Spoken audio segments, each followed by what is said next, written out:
Genetic engineering is a process where scientists take genes from one species and force it into the DNA of other species. Every single independent study conducted on the impact of genetically modified food shows that it damages organs, it causes infertility, it causes immune system failure, it causes holes in the GI tract, it causes multiple organ system failure. The whole concept of genetically modified organisms is throwing a monkey wrench in the life on this planet. What if we could produce more yield on the same amount of land, squeeze more water from a single raindrop, conserve natural resources while caring for the environment? Monsanto is the company that told us that PCBs were safe. They told us that Agent Orange was safe. They told us that DDT was safe, and now they're in charge of telling us if their own genetically modified foods are safe. The reason why we have 170 million acres of genetically engineered corn and soybeans and cotton and canola oil and sugar beets in the United States is because it doesn't have to be labeled. The first genetically modified animal, a salmon, may soon be approved for human consumption. Both these fish are 18 months old, but the larger genetically engineered Aqua Advantage salmon grows twice as fast as the regular salmon. There has not been sufficient animal health testing, human health testing, or environmental impact testing of these new transgenic fish. Basically, they've taken agriculture and built an industrial model which doesn't fit nature. So instead of changing their agricultural model to accommodate what is natural, they're changing nature to accommodate the industrial model. If you have an organic corn crop that sits next to a genetically engineered corn field, and it happens to tassel at the same time, and it happens to be downwind, you're going to get your crop contaminated. The rest of the food supply is contaminated. Then the genie is out of the bottle, and it's maybe physically impossible to turn the situation around. In the genetic engineering revolution, these seeds are now patented property of one corporation called Monsanto. The pharmaceutical industry has no interest in having you well because they don't make any money if you're well. And the pharmaceutical industry is the biotech industry. Some people think that GMO really means God move over. We are heading downhill at a rapid rate of speed toward our own extinction. The use of GM in agriculture is a risk that is simply not worth taking.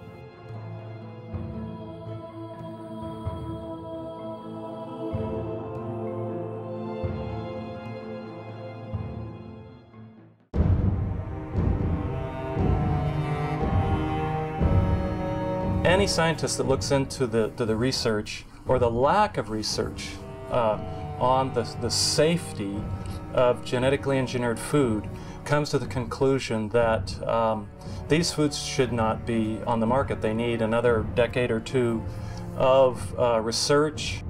Monsanto is the company that told us that PCBs were safe. They were convicted of actually poisoning people in their town next to the PCB factory and fined $700 million. They told us that Agent Orange was safe. They told us that DDT was safe, and now they're in charge of telling us if their own genetically modified foods are safe. Because the FDA doesn't require a single safety study, they leave it to Monsanto.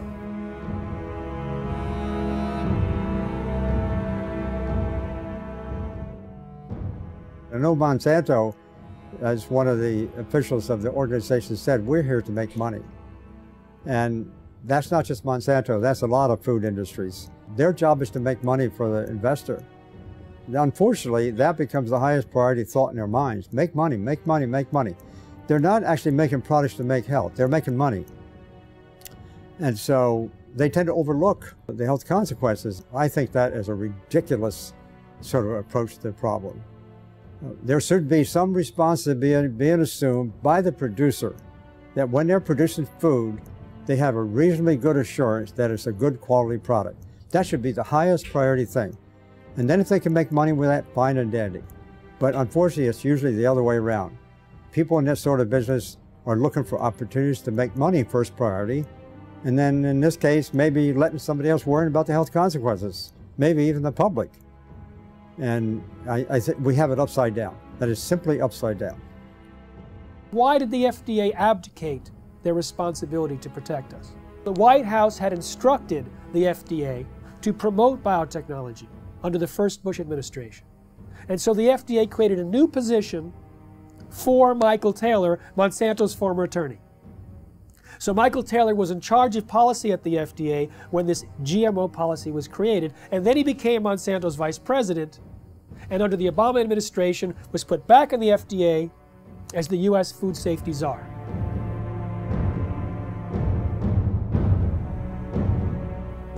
In reality, the overwhelming consensus among the scientists at the FDA were not only that GMOs were different, but that they were inherently dangerous, that they might create allergies, toxins, new diseases, and nutritional problems. They had urged their superiors to require long-term study, and when they saw drafts of the policy coming back to them, they were angry and urged their political appointees to change course.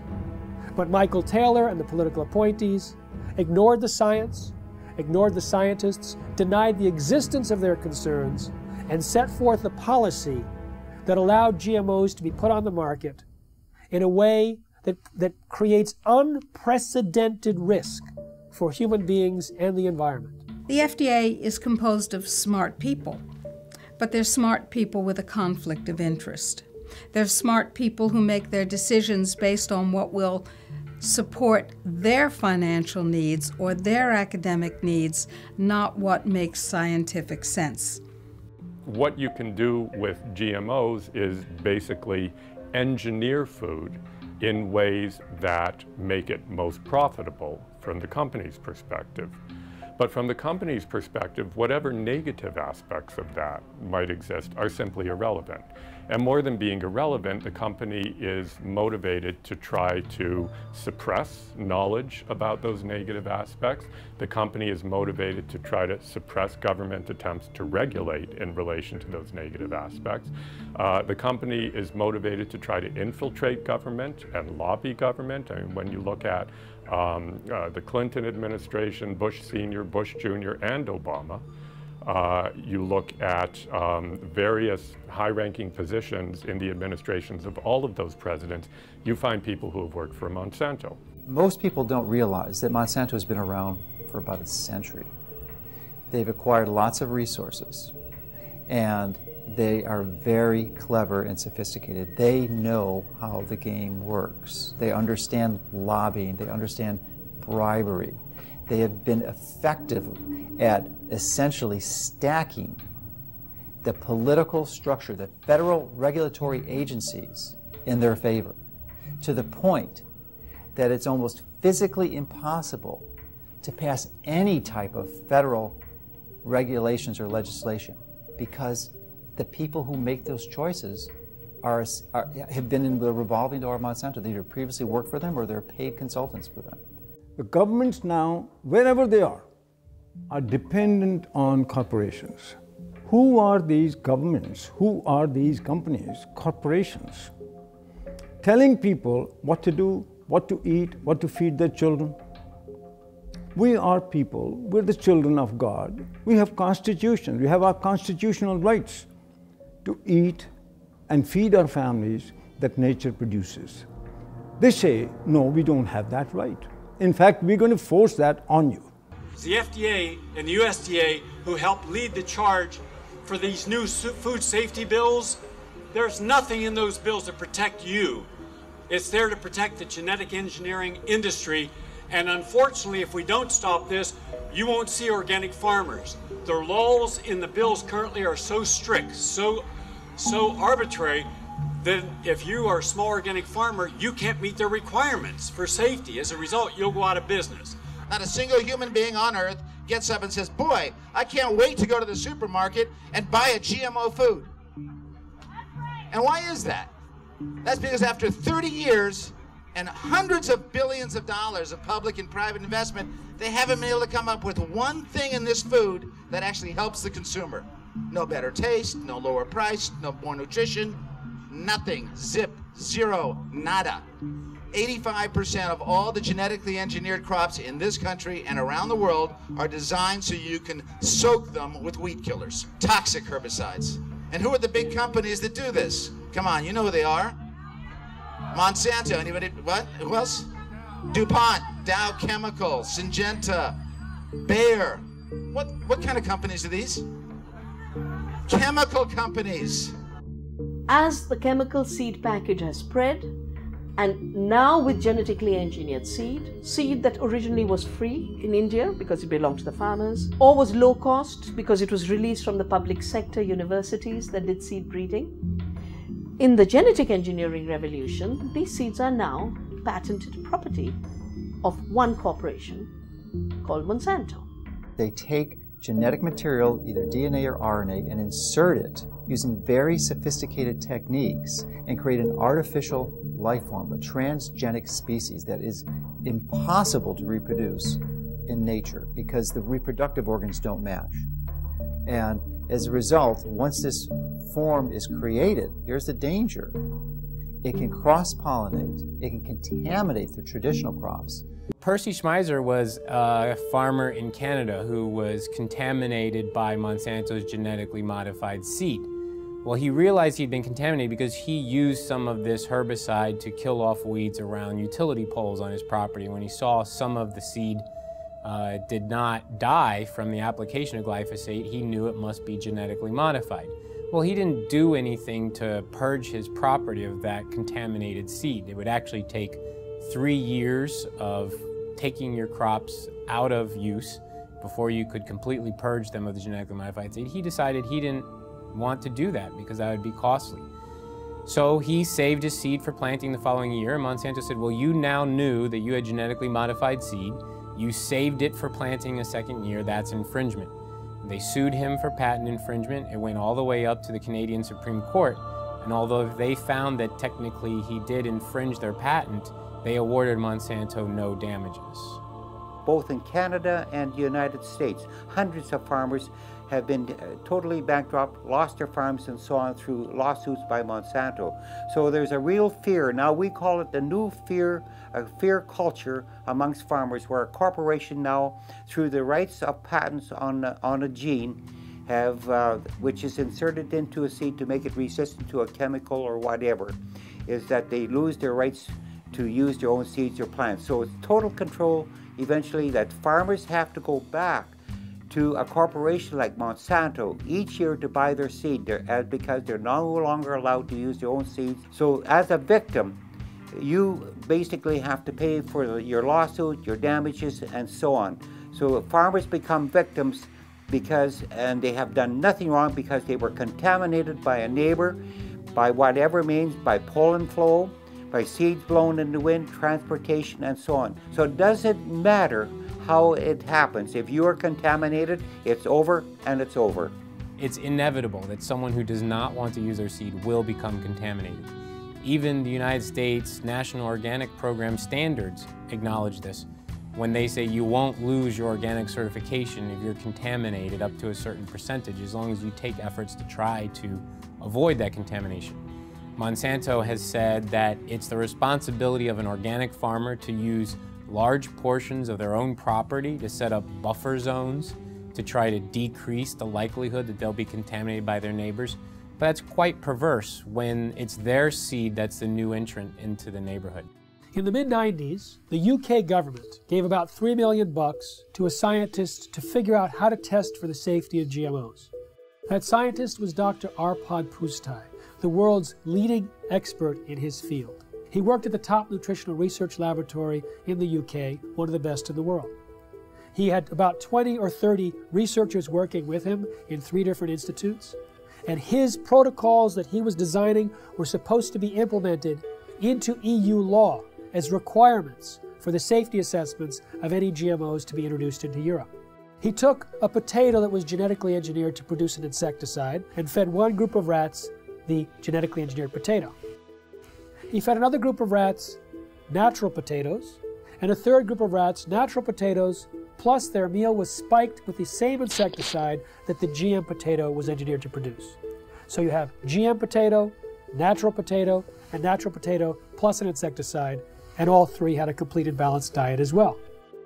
We measured all sorts of things, growth, for example, how these young animals were growing, what happened to their inside, and what happened to their immune system. And it became clear that the GM had a slower growth. It had problems with internal development of its organs, and it certainly knocked out the immune system. Only the rats that ate the GM potato got sick. They had potentially precancerous cell growth in their digestive tract, smaller brains, livers, and testicles, partial atrophy of the liver, damaged immune system in 10 days. What was the cause of that damage? It was not the insecticide, because the group eating the insecticide did not have the problem. It was understood that it was the process of genetic engineering itself and the unpredicted side effects that caused this profound damage to every system and organ studied.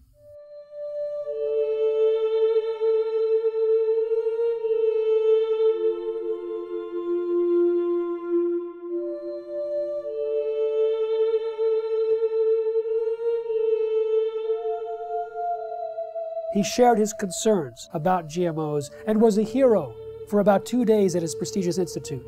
The press was going wild. Here was a main scientist who was saying that we should not treat the people as guinea pigs, and that he personally wouldn't eat GMOs from what he understood. The director of his institute received 2 phone calls from the UK Prime Minister's office. The next day, Dr. Arpad Pustai was fired from his job after 35 years, silenced with threats of a lawsuit. His team was disbanded. They never implemented the protocols. Instead, a campaign was launched to destroy his reputation in order to promote and protect the reputation of biotechnology. We do have all the methods available for testing the safety of GM crops. It will be unforgiven by humanity.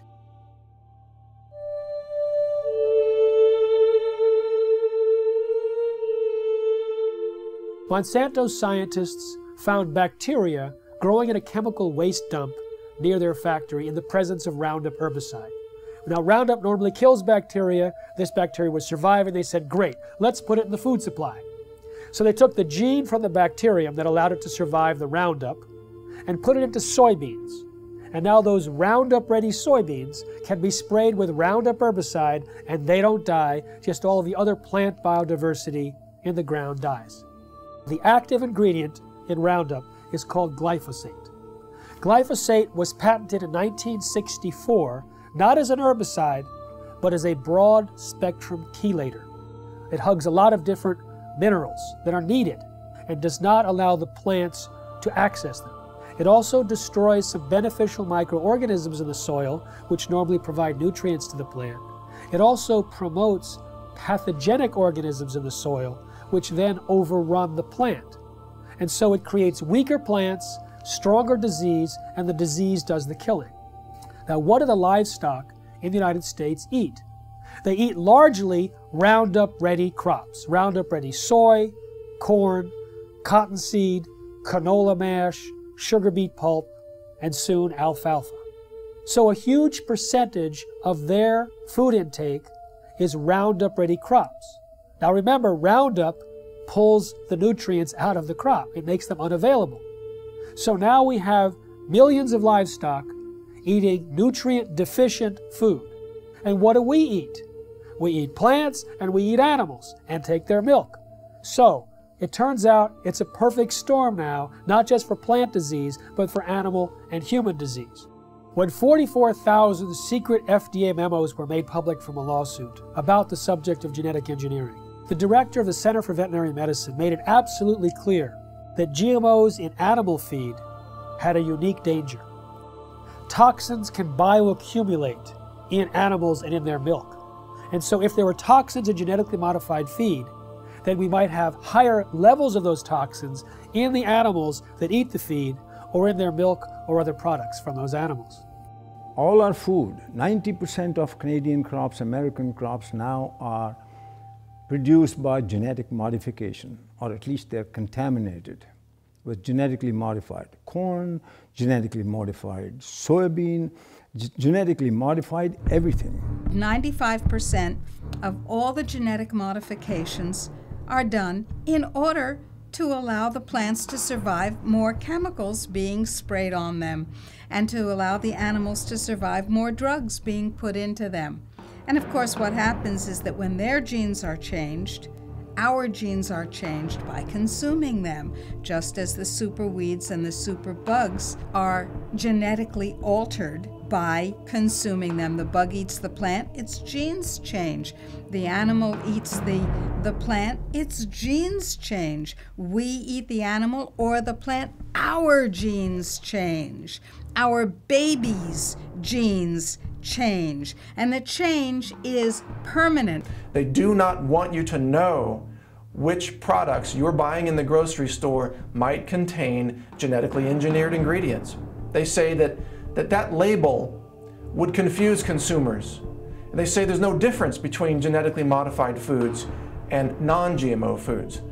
Well, that's absurd. That's what the word modified means in genetically modified. It is modified, it is different, and it is, in many ways, a threat to the health of the people of our nation and people around the world. Genetic engineering is a process where scientists take genes from one species and force it into the DNA of other species.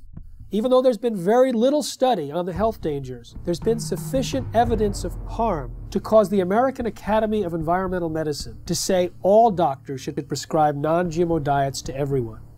They say that the animal feeding studies link GMOs to reproductive problems, immune system problems, accelerated aging, organ damage, gastrointestinal distress, dysfunctional regulation of cholesterol and insulin, to name a few. If you take the gene of a cow that helps it to produce milk, that produces a hormone called the bovine growth hormone, and if you take that hormone and you start injecting into the cow, the idea here is then the cow will produce more milk. The companies like Monsanto and Eli Lilly, who invented this hormone independently, and they said there's nothing wrong in doing that because it's substantially the same hormone that the cow produces. That is wrong. Because even if you take natural bovine growth hormone and you give injections of it to cows, then the cows will get sick. Just like if you took human insulin and you started to inject human insulin back to people, they will get insulin shock, they could die. But the cow receiving this hormone will actually be sick. It'll have pus in its milk because it's producing too much milk. The teat canal of the cows will get infected, will have to be treated with antibiotics. When the Canadians were evaluating bovine growth hormone, the senior scientists there testified before the Senate that Monsanto had offered them a bribe of $1 to $2 million to approve RBGH without further study. They say documents were stolen from a locked file cabinet in the government's office, that they were being pressured to approve the drug, which they thought was of questionable safety. What we have is rigged research, hijacked regulatory agencies where many people at the agency, at the FDA, that was approving this bovine growth hormone were from Monsanto. Monsanto's former attorney, 2 former researchers. In fact, Richard Burroughs, who was an independent veterinarian working at the FDA, he was fired. He was told he was slowing up the approval process. Well, he sued and was reinstated back at the FDA, but during the trial, his boss admitted that the whole thing was a setup to get him out. He was in the way of the approval of bovine growth hormone. In the U.S., there's evidence that articles have been published that scientists who do any research on that possibly could show negative results of genetically engineered crops are harassed. They are denied funds. The universities that depend on industry money are pressured to not allow this or to discourage this kind of research. Monsanto's own research shows that when rats were fed this Bt corn, they had signs of toxicity in the liver and kidneys. When genetically modified soybeans were fed to rodents, we've seen changes in the testicles changing from pink to blue, changes in the sperm cells, changes in the uterus and ovaries, in the DNA functioning of the embryo offspring. In 2001, a small California biotech company called Epicite patented a gene, which causes both men and women who eat it, in the form of any product, to produce antibodies to sperm. If the men eat the Epicite gene, they produce antibodies to their own sperm, rendering them irreversibly sterile. If women eat the Epicite gene, when they have intercourse, their bodies produce antibodies to the sperm that has been deposited, and they become infertile through the destruction of the sperm. Now, DuPont and Monsanto formed a joint venture, purchased the Epicite firm, and, quote, commercialized the Epicite gene. Do you want to know if the food that you're eating contains the Epicite gene? Sure you do. How about the food that your children are eating, or your grandchildren? Sure you do. We've seen smaller babies, a death rate that's 5 times that compared to controls. Sterile babies, even babies with hair growing in their mouths. And this has been done by government scientists as well as independent scientists who are at the top of their field. Pay close attention to what you're about to see. These rats have been fed with transgenic corn during their entire life cycle. The tumors they suffer from are enormous. The study that revealed the effect of the GMOs on the health of these rats has just been completed. It lasted for 2 years. We spent over a year trying to obtain transgenic corn because no GMO manufacturers were willing to provide them. This is because Monsanto requires contracts to be signed stipulating that the seeds must not be used for testing. We wanted our study to be independent. Every rat was dissected to identify the way each diet, GMO and Roundup on its own, had acted on the metabolism of each animal, focusing on the development rate of the tumors that only start to manifest themselves after the initial 3-month period. Each step up represents a large tumor, which can measure 17 millimeters by 17 millimeters. 94% of them take effect in the mammary glands, which would equate to breast cancer in a woman. We are faced with renal tumors for the males. Some males also suffer from mammary tumors. One could have thought that the main cause of death was coming from the pesticide added to the corn. But what the study highlighted, and this for the first time ever, is the fact that the transgenesis itself could have killed the rats. What this means is that just by interfering with the genome of the plant in order to modify it, we are faced with repercussions that no one could have anticipated. This is enough to make us reconsider all the scientific precepts that led to the creation of GMOs. We realized that GMOs without any Roundup residue were responsible for an increase in the death rate of females and of some males. This is the GMO that is being eaten by the Americans, but also the GMO that has been approved for importation by European agencies, and that contaminates our food. When they allow animals to graze on the cotton plants after harvest in India, for years and years there was no problem. When they introduced this Bt toxin-producing cotton, thousands of sheep died, buffalo died, goats died. I've interviewed the people myself, seen pictures of their dead animals. These animals were successfully grazing on non-Bt cotton plants for years. In one case, 13 buffalo grazed on Bt cotton plants for a single day, and within 3 days they were all dead. Unfortunately, there's not sufficient follow-up. One small non-governmental organization pleaded with the government in India, please do some research on these animals. The government refused. They pleaded with universities offering to pay for the research themselves. They refused. So this small NGO did their own research. They put 3 sheep in one field with Bt cotton Bolgard 1, 3 with Bolgard 2, and 3 with non-GM cotton. Within a month, all 6 sheep eating the Bt cotton plants died. But 3 eating the non-Bt cotton plants had no symptoms. But their research was dismissed because it wasn't a government agency or a university. So we have a situation where the evidence is there, but it's not being paid attention to because it's being drowned out by the big bucks and the biotech industry with their tobacco-type science and their distortion and denial of the facts.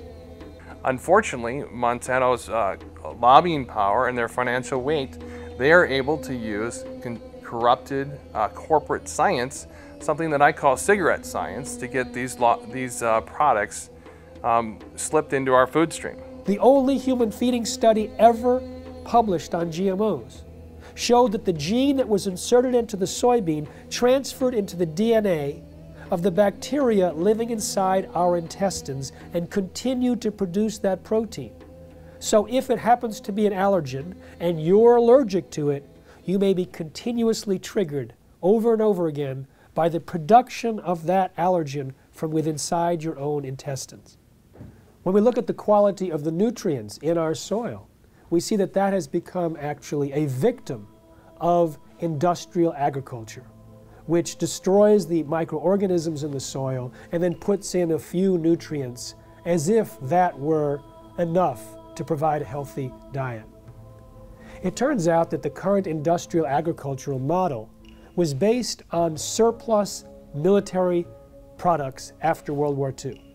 They had extra bomb-making material that worked as fertilizer, so they created the synthetic fertilizer industry. They had excess nerve gas that they could use as insecticides, so they created an insecticidal industry.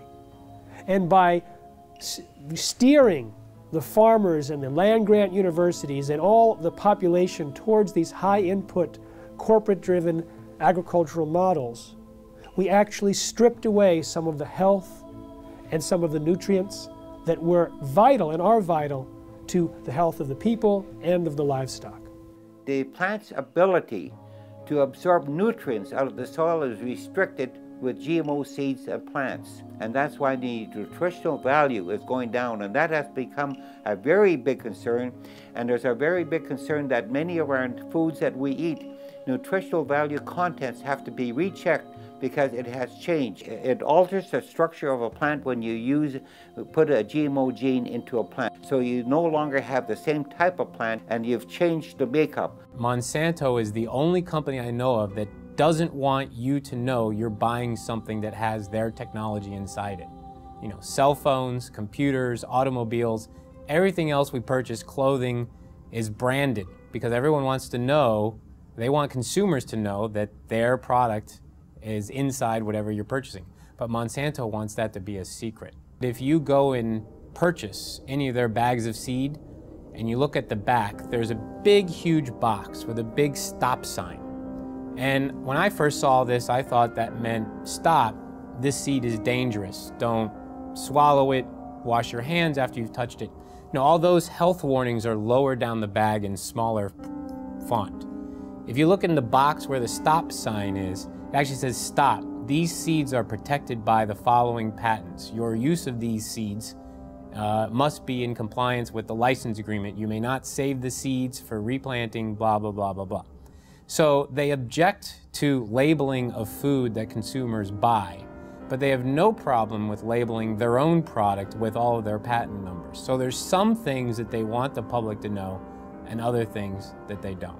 Traditionally, the proponents of genetic engineering have stated that there's relatively no risk or essentially no difference between genetically engineered plants and products and conventionally raised products. Well, new studies dispute this quite widely. There was a study done last year in the Journal of Reproductive Toxicology that showed that over 93% of genetically engineered toxins were found in the blood of pregnant women and 80% in the fetuses.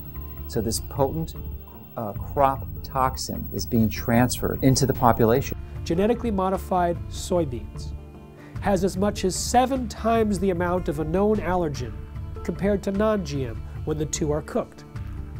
With corn, there's a gene that's normally shut off in corn, but it's switched on accidentally in Monsanto's corn, and that gene produces a known allergen. There's also more herbicides used on these genetically modified herbicide-tolerant crops like Roundup Ready soy, and the excessive herbicides might promote allergic-type reactions. Peer-reviewed studies show that there's an association between heavy GMO consumption and serious health problems, including asthma and food allergies. There's also a damage to the pancreas and the production of enzymes that are used for digestion in mice that are fed GM soy. If we take longer to digest proteins, then that means eating genetically modified soy might cause us to be reactive to a wide variety of foods, not just to GM soy. The real risk here, the real concern is that these threats to the food supply are validated. And there is, the GE crops are the predominant crops, and they've contaminated the rest of the food supply. Then the genie is out of the bottle, and it's maybe physically impossible to turn the situation around.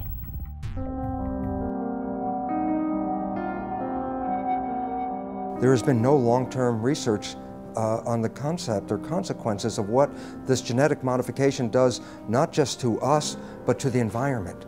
And right now, from all the research that's showing up, it says this has a very negative and profound effect on destroying the environment in which we live.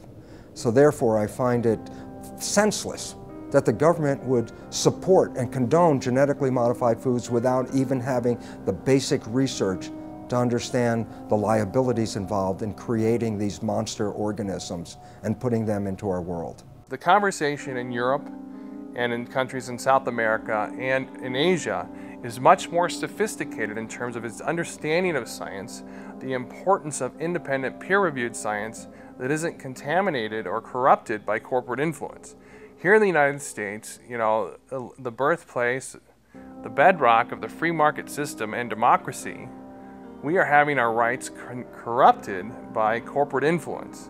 The major impact that Monsanto has, their ability to get their products approved with minimal scientific oversight and minimal review of these products for human health testing is really an abomination. The entire scientific foundation underneath genetically modified organisms is false because organisms are not genetically determined.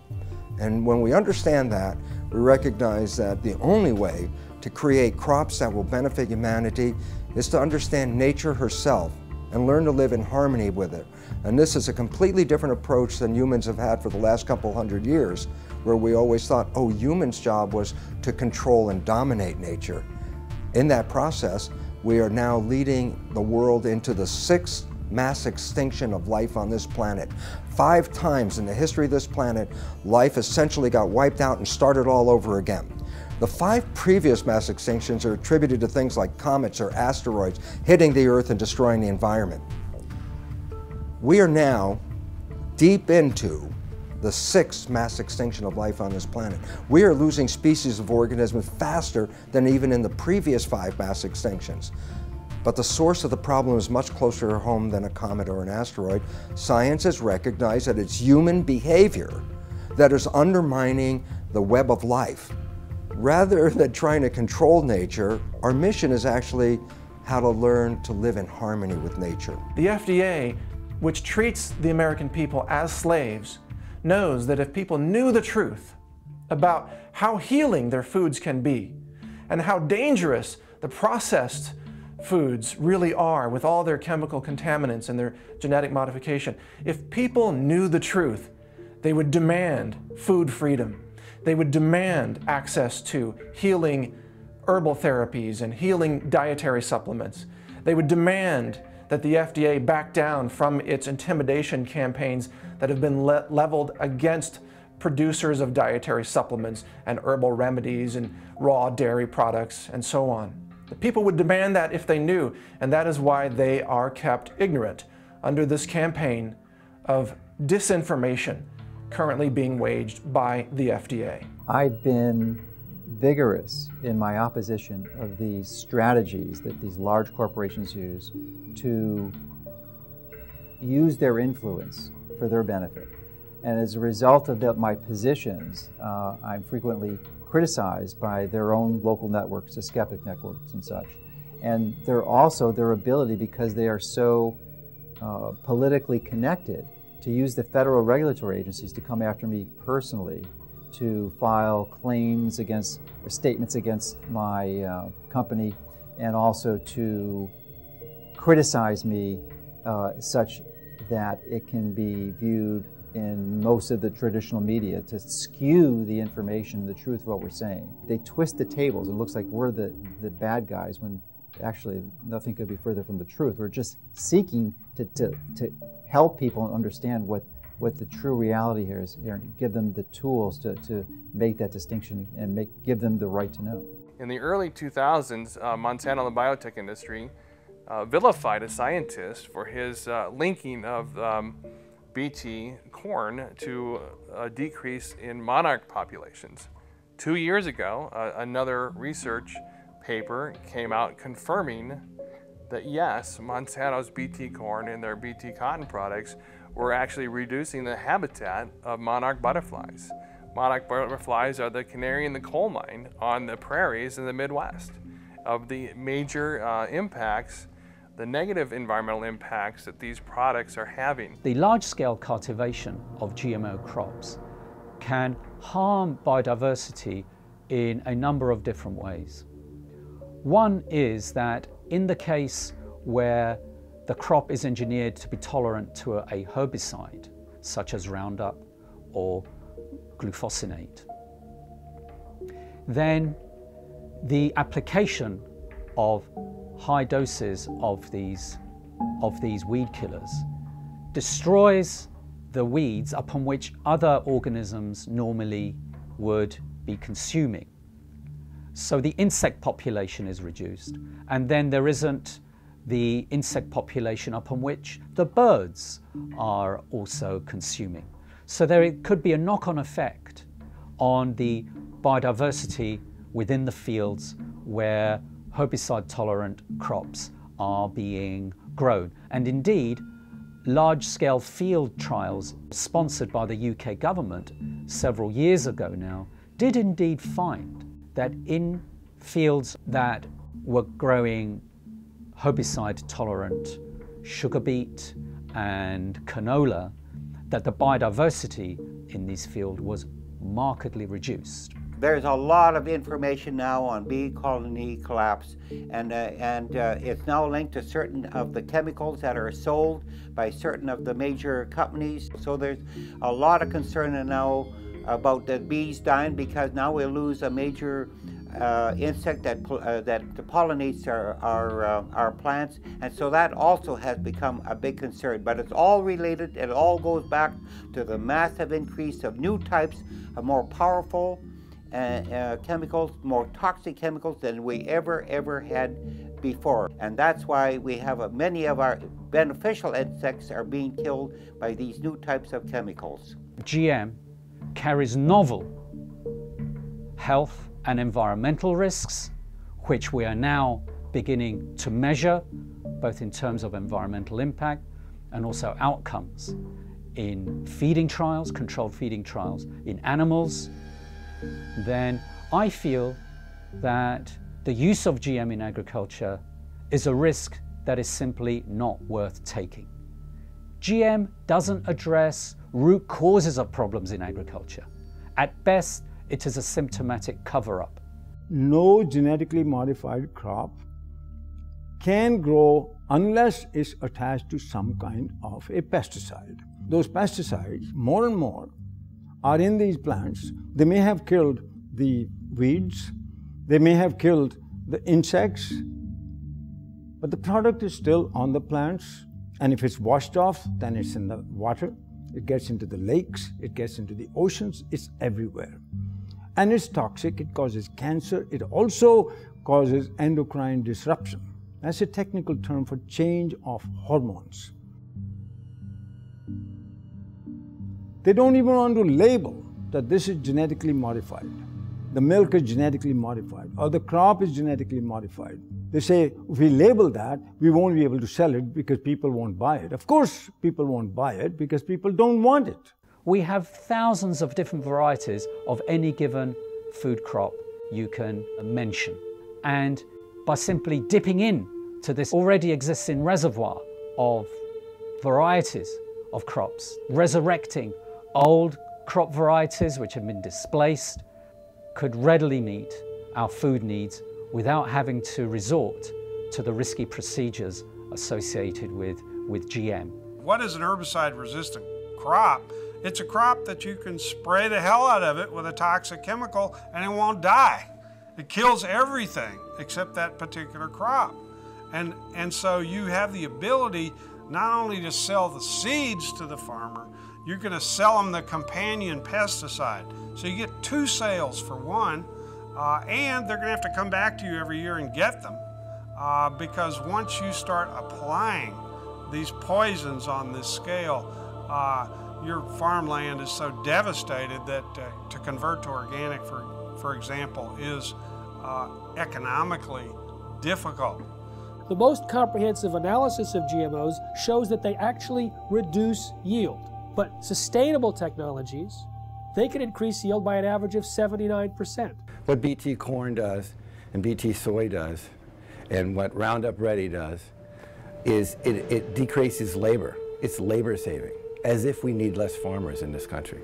And we have a limited planet. So more people farming is the key to higher yields, not chemicals. GMOs are stealing the money away from these more appropriate technologies. We have more food per person than any time in human history. We have enough food grown to feed 11.3 billion people.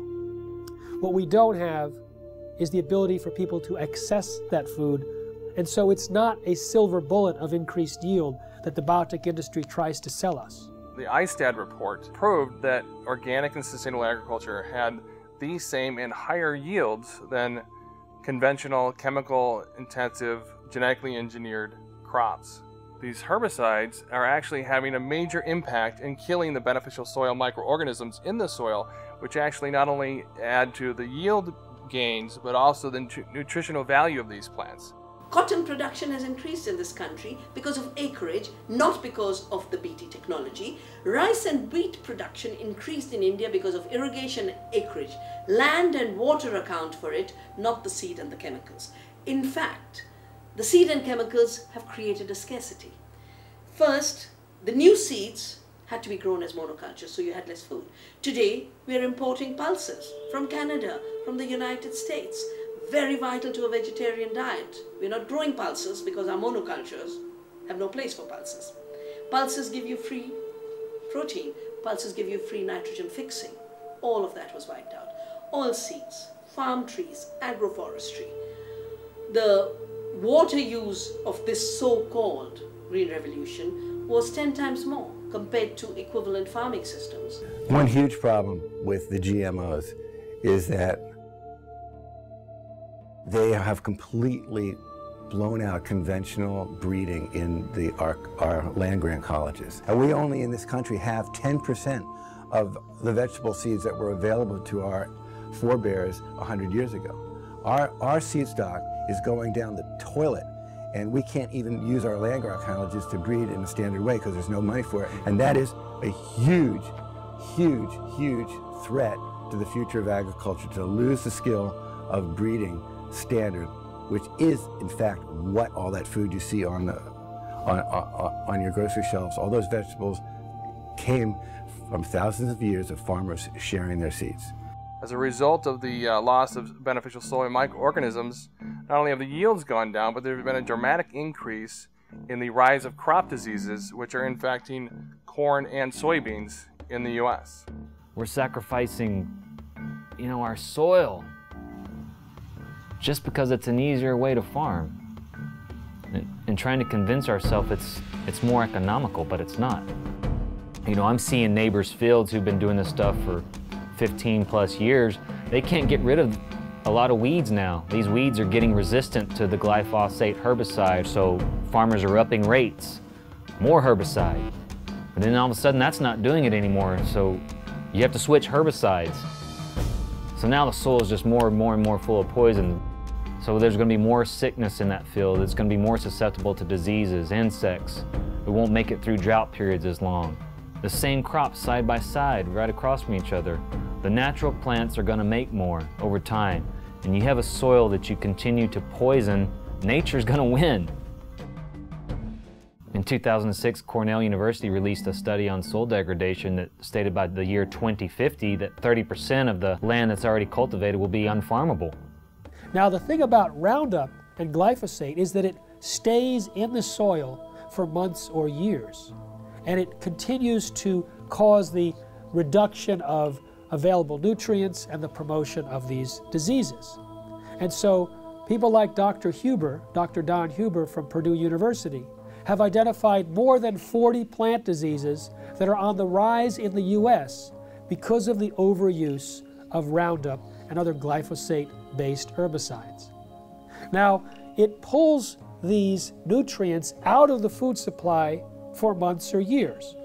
According to Reuters, in 2007, there was about 184 million pounds of glyphosate herbicide used in the United States. Now, that's one of many, many years, hundreds of millions of pounds, which means hundreds of millions of pounds of nutrients have been tied up and taken out of the food supply.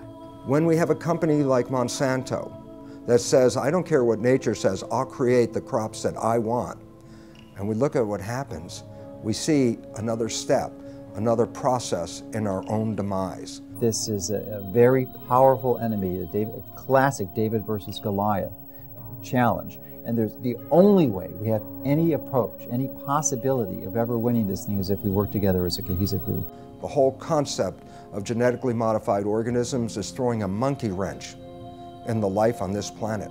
And until we change that, we are heading downhill at a rapid rate of speed toward our own extinction.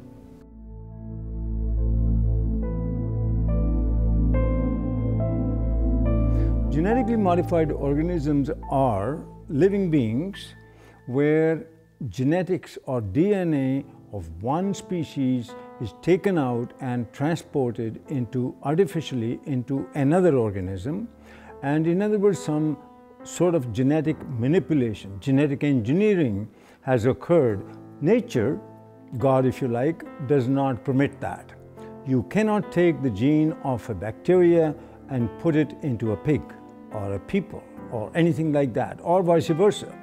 They've put spider genes into goats in the hopes that they can milk the goat to get spiderweb protein to make bulletproof vests. They've put cow genes into pigs and made cowhides on those pigs. They had what was called an enviropig, a pig that would have manure that was less toxic. They can create these featherless chickens to kind of better live in these tight battery cages, these small barren wire enclosures extending down long rows and often windowless sheds. Can be 1 million birds in a single shed. How do you do that? Well, without them overheating, where you have this massive ventilation fans. But another way, you just take off their feathers. There's a genetically modified salmon that was created by Canadian researchers that was tested up in Canada. They put these frankenfish into tanks and they fed them sufficient food and there was no problem. When they reduced the amount of food, the frankenfish freaked. They started killing and eating their neighbors. So what happens if the FDA approves these frankenfish and let's say they escape into the ocean? I don't know what's worse, the extinction of natural salmon or the roving of these frankenfish going around and killing and attacking other species and changing the whole ecosystem balance. They both have a mating advantage because they're larger, but they have a survival disadvantage. And it's that combination that, should a male transgenic fish escape into the wild, cause the rapid collapse and extinction of both transgenic and wild fish in as little as 50 generations. Scientists take genes from one species and force it into the DNA of other species. Now, the process itself creates massive collateral damage in the plant or animal, but they don't test for those changes and the side effects before they introduce, say, the crop into our food supply. DNA is the inherited material of life, and it is where genes are structured. So we inherit half of our DNA from our mothers and half of our DNA from our fathers. And within the DNA are the genes that encode for all the structures of the body. So the DNA is like a blueprint. Just like an architect has a blueprint for a building, the DNA is the blueprint for all the structures of the body. So when a gene is switched on to function, the information within that gene is being used to manufacture a protein. And that protein is then builds the structure of the body, and then proteins in the form of enzymes carry out all of the chemical reactions of the body that constitute the living organism. When the GM gene is introduced into the plant, the genetic engineer has no control over where the GM gene integrates or splices into the DNA of the plant. And the effect of this is that the GM transformation process as a whole actually is very disruptive on the DNA structure and function of the organism. As a result, very unpredictable and potentially hazardous outcomes.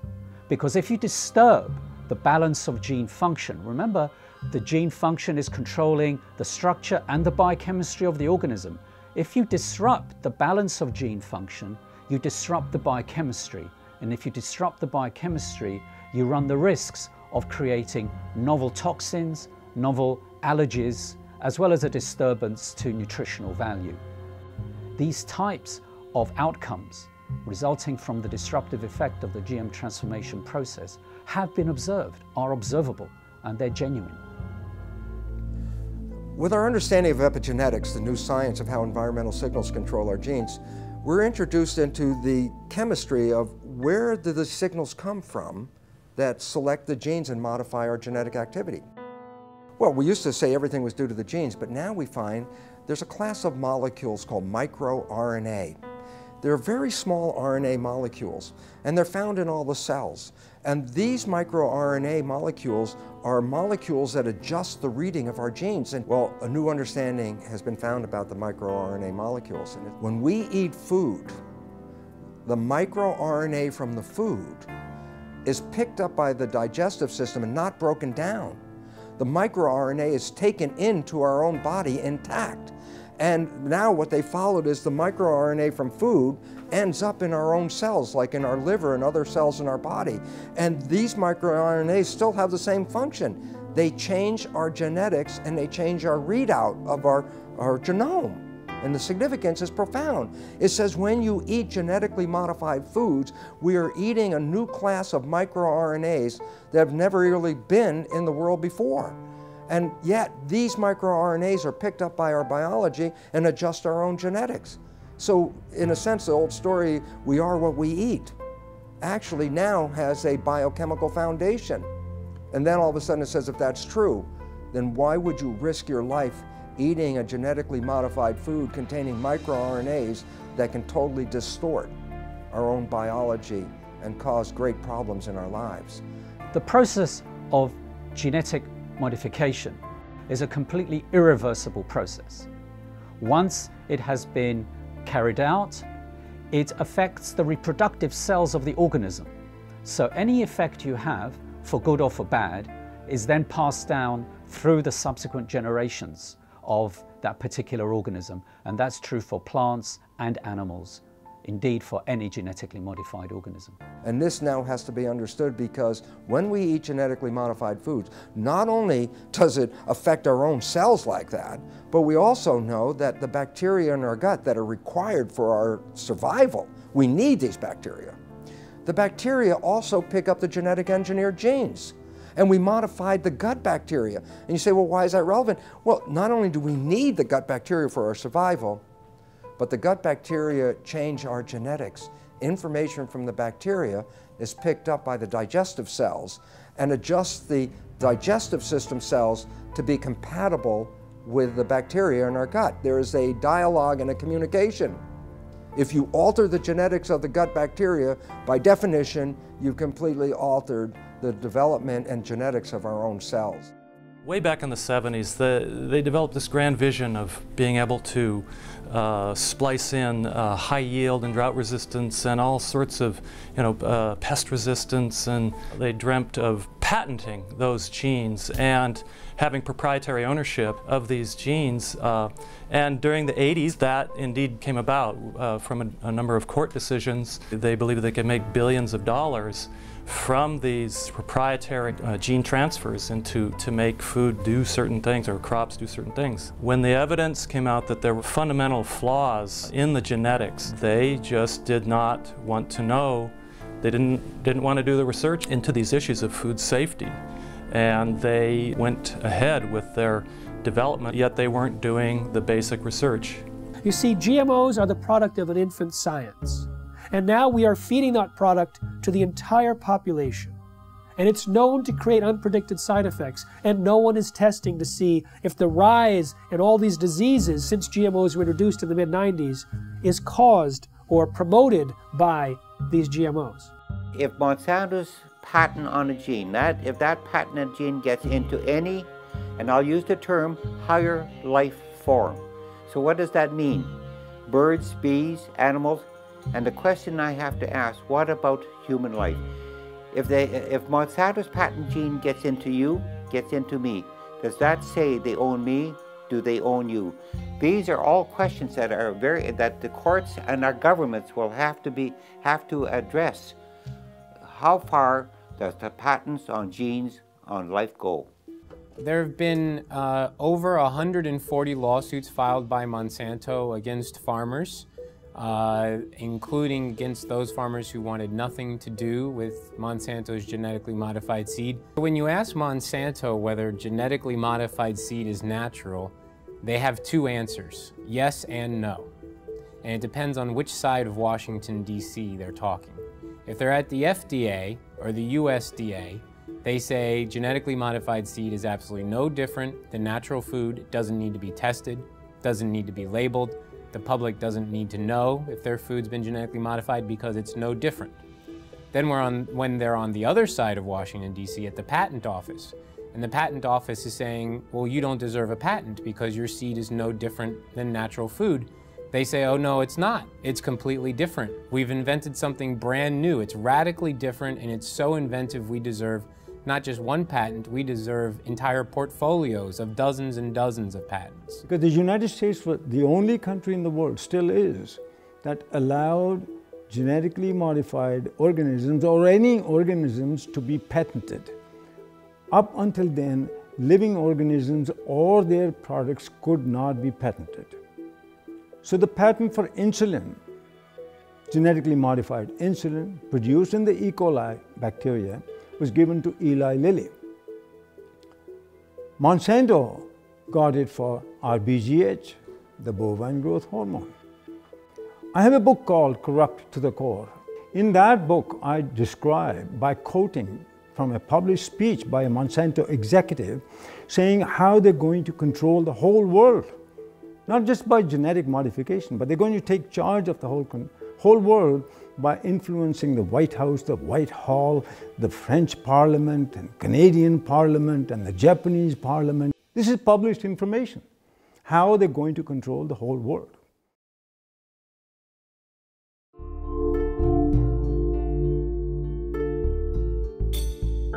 American people are beginning to become more aware and wake up to the fact that their government has been corrupted by corporations and the food that they're feeding themselves has possibly serious human health risks. In the European Union, where labeling is required, there's almost no genetically engineered food on store shelves in restaurants. There's almost none of it planted. Today, more than 50 countries around the world allow labeling of genetically engineered foods.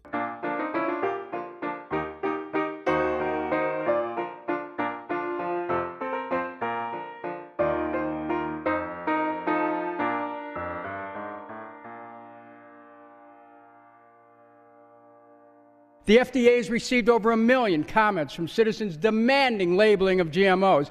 90% of Americans agree. So why no labeling? I'll give you one reason. The influence and the corruption of the political process by Monsanto. If you have an organic corn crop that sits next to a genetically engineered corn field, and it happens to tassel at the same time, and it happens to be downwind, you're going to get your crop contaminated. In fact, even the seed stocks are becoming contaminated. I should have the right to be a conventional farmer. You should have the right to be an organic farmer if you're right. But if we have GMO farmers, you no longer, remember this, you no longer can have an organic farmer, you can no longer be a conventional farmer. You'll become a GMO farmer whether you like it or not. An expert in air pollution calculated how far corn pollen could travel in 24 hours, which is the maximum time that it can remain viable to cross-pollinate. It could travel under certain weather conditions over 500 miles. They want the public to sit down and not think about what happened before this piece of meat got on my plate. What happened before this glass of milk sat on the table? We have an ethical responsibility, I believe, not just to other humans and to the future generations. We have an ethical responsibility to all living creatures. We have increasing numbers of retarded and autistic and genetically damaged people among us. We have increasing numbers of lethal allergies and potentially lethal allergies that coincide with the introduction of genetically modified food. We have increasing amounts of autoimmune problems. We have increasing amounts of pretty much everything. The pharmaceutical industry has no interest in having you well because they don't make any money if you're well. And the pharmaceutical industry is the biotech industry, and it is the agrochemical industry. Thousands of doctors are now prescribing non-GMO diets to every patient. In fact, the American Academy of Environmental Medicine urges all doctors to do so. They evaluated the animal feeding studies and said that there's a causal relationship between GM feed and disorders, and they urged the government to put a moratorium in place on GMOs, and of course they're for labeling. My God, we are the sickest of the major countries in the world, and we're also becoming the dumbest of the major countries in the world. And the significance about that is, what a coincidence. This is the motivation of a government, and this is exactly where we are. A country like the United States has 20% of its GDP spent on healthcare cost, on trying to cure chronic disease. We're giving vaccines in children. We're giving all these other drugs, bad food, pesticides, hormones, everything getting into the system in animals and people. This is going to drive countries bankrupt. We're talking about people whose lives are either terminated through preventable diseases which were not prevented, through the toxification of their bodies by toxic food. Total population of the world is about 7 billion now. They're saying by 2050, the population will grow to approximately 9 billion.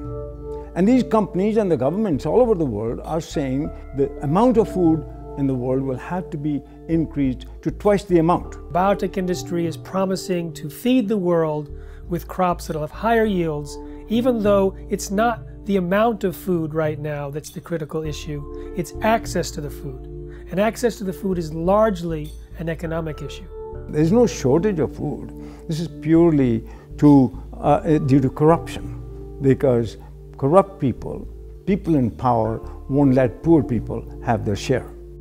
Now, since GMOs were introduced, there has been a dramatic increase in infertility in the United States.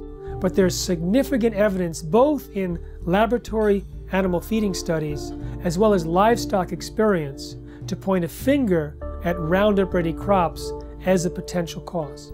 The newest information of a study just published a week ago shows that these toxins in the food have actually been associated with an increased intensity of obesity, and this is found in salmon and rats. And there are other suggestions that they produce long-term imbalances in fertility rates, in hormonal levels, and immune function, and the ability to digest foods. Big agricultural and chemical companies don't want to label GMOs. What these corporations say is that labeling GMOs will increase our food bills. What I say is if they're so concerned about our bills, then they need to focus on a bigger price tag, and that's our healthcare costs. And we're not just talking about the cost of medications here. How about the cost of missed work and lost productivity when parents have to rush their child to the emergency room or to a doctor's office? And for the children, how about the missed school and summer camp? We're talking about the emotional and societal cost played out over and over again, hundreds of thousands and millions of times over. So these companies that are promising us to have abundant food, bring prosperity, they're lying, and the governments are with them. I think if you really want to know the true story about what corporations are doing in our society, about the various harms and dangers that they present, you can't rely on mainstream media. You have to go deeper and you have to go further. That's going to be a very important piece in us moving forward. The fact that we do have those sources of investigation that are not beholden to corporations or corporate media, and that we do have a mechanism in the internet for disseminating them broadly. We have this sort of common enemy that has allowed the profession, the healthcare professionals and the journalists and a whole variety of individuals and media sources who you wouldn't think would be aligned, and typically many of us have disagreements on certain issues, but we've all come together to realize that this is a very powerful enemy, a classic David versus Goliath challenge. And there's the only way we have any approach, any possibility of ever winning this thing is if we work together as a cohesive group. So what you see is Monsanto genetically contaminating crops, monopolizing seed and destroying biodiversity, turning farmers into serfs through this indebtedness, corrupting government, undermining law and regulatory process, and worst of all, polluting scientific knowledge. They're polluting genetically, they're polluting politically, and they're polluting epistemically. They're even stealing our minds. Through the food we eat, through the television and programming and the news media we receive, that information alone constitute what you might call the nocebo information. That negative information about the world is causing us to become sick. The food we eat exacerbates that same problem. We are living in a situation where we must take back our own power. They can surround the Congress, they can surround the congressional offices back in their district, they can surround the Monsantos and the city groups. And that's what they got to realize, that that's the first stage, because people showing up and massing together with agendas and with good artwork and signs and music scares the hell out of these politicians and their corporate masters. Let's use the power of government to support what we want, which is to have choices. Stand up that you should have the right, a human right to grow the foods and crops that you want. Americans have a right to know if their food is genetically engineered. It's time for labeling. It's time for people to know how their food is being produced. It is completely pro-capitalist to have things labeled. That's where you know what you're getting. And if the consumer over and over and over again says they want to know, they want the choice. But producers are freaked out because the choice is not going to be for them. You have to start now and not let more contamination exist and more danger to human health and the environment to the massive use of chemicals. So by stopping GMOs and eradicating GMOs, you'd also then stop less chemical use and more danger to the environment. And all of us are very concerned about human health and the environment. What's going to get your children through this and your grandchildren's generation? What are we handing off to them? What are we passing down to them? If the earth is us and it's our greatest legacy, what are they inheriting? And if you care about what you put in your body, you'll create as much of your own food supply as you can while you still can. Save seed, grow heirloom foods without any chemicals. I mean, there's dozens, if not hundreds of methods and ways that we can go about correcting this and preventing this, but we have to start making those changes now. It's very important to be an organic farmer for the future of our children and our grandchildren and even ourselves in the food that we eat. Don't give up your rights, our human rights to this. If what's important to you is what goes into your body and what your health is now and will be, then you have to become activated. But to do that, we have to recognize there's a new science, and that new science completely pulls the foundation out under the conventional science of genetics and GMOs. That science is false and destructive. And the wake-up call is knowledge. Knowledge is power. Lack of knowledge, a lack of power. And what this world is suffering from now is a lack of knowledge, because we do have knowledge. We have knowledge that says how we can thrive, live to a ripe old age of over 100 very easily and enjoy the experience of being on this beautiful planet. In most Native American cultures, their beliefs or their concepts were based on, will this last for 7 generations?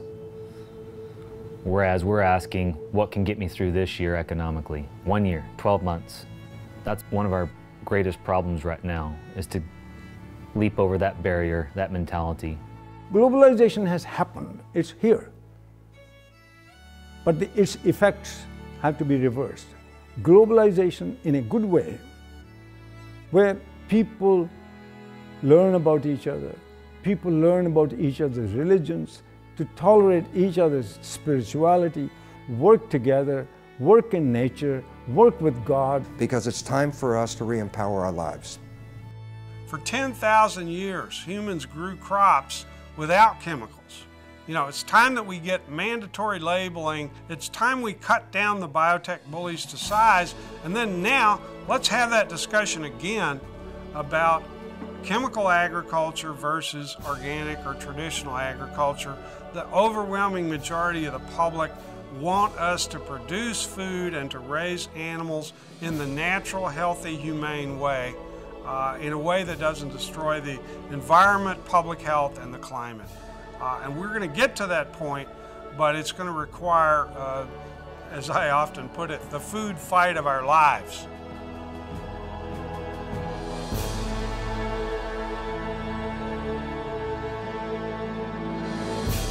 I'm looking at the food that's in the grocery store. They say it's safe, everybody eat more.